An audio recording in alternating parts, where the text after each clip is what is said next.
நமஸ்காரம். 1000 நாமங்கள் 1000 கதைகள் 237வது திருநாமம் தரணீதராய நமக. பிரம்மதேவர் உலகை படைப்பதற்காக திட்டமிட்டு கொண்டிருந்த போது பூமியின் நிலப்பரப்பு அனைத்தும் ஊழிக்கடலுக்குள் மூழ்கி இருப்பதை உணர்ந்தார்.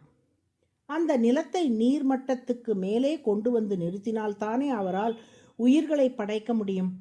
அதனால் ஊழிக்கடலுக்குள் மூழ்கி இருக்கும் பூமியை உயர்த்துமாறு திருமாலிடம் பிரார்த்தனை செய்தார் பிரம்மா.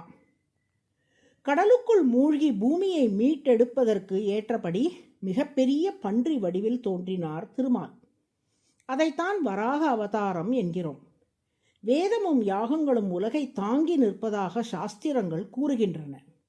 அதனால் உலகை தாங்கி பிடிக்கப் போகும் வராக பெருமாள் வேதம் யாகம் இவற்றையே தனக்கு உடலாக கொண்டு அவதரித்தார். கடலுக்குள் அழுந்தி கிடந்த பூமி தேவி, தாமரை கண்ணனே, மாதவனே, நீர்தான் அடியேனை காத்தருள வேண்டும்.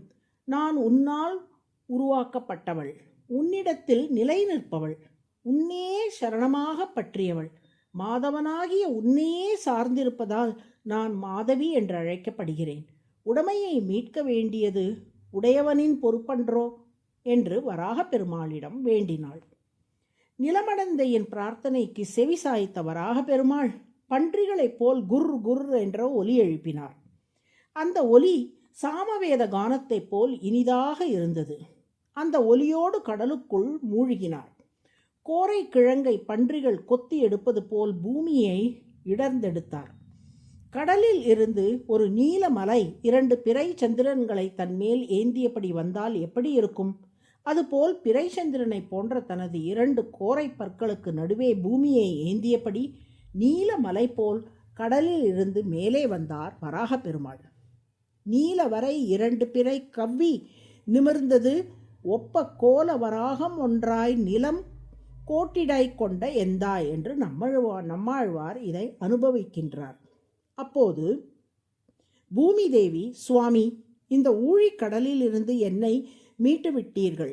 ஆனால் பிறவி பெருங்கடலில் நம் குழந்தைகளான ஜீவாத்மாக்கள் துன்பப்படுகிறார்களே, அவர்களை காக்க என்ன வழி என்று கேட்டாள். அப்போது அனைத்து ஜீவராசிகளும் பிறவி பெருங்கடல் நீந்தி இறைவனடியை அடைவதற்குரிய எளிய வழிமுறைகளை சொல்லும் வராக புராணம் என்ற புராணத்தை பூமி தேவிக்கு வராக பெருமாள் உபதேசித்தார்.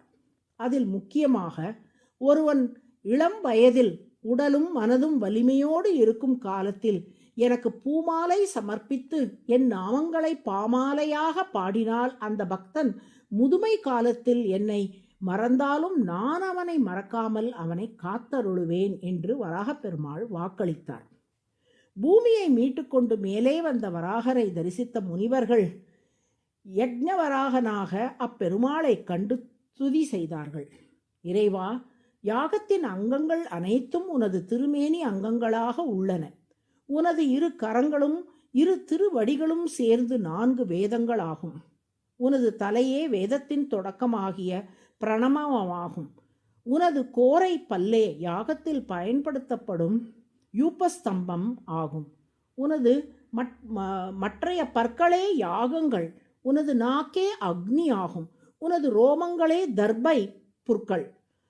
யாகத்துக்கு உரிய காலங்களாகிய காலை மாலை 2ம் உனது 2 கண்கள். உனது மூக்கே யாக கரண்டி என்றெல்லாம் வருணித்தார்கள் அம்முனிவர்கள்.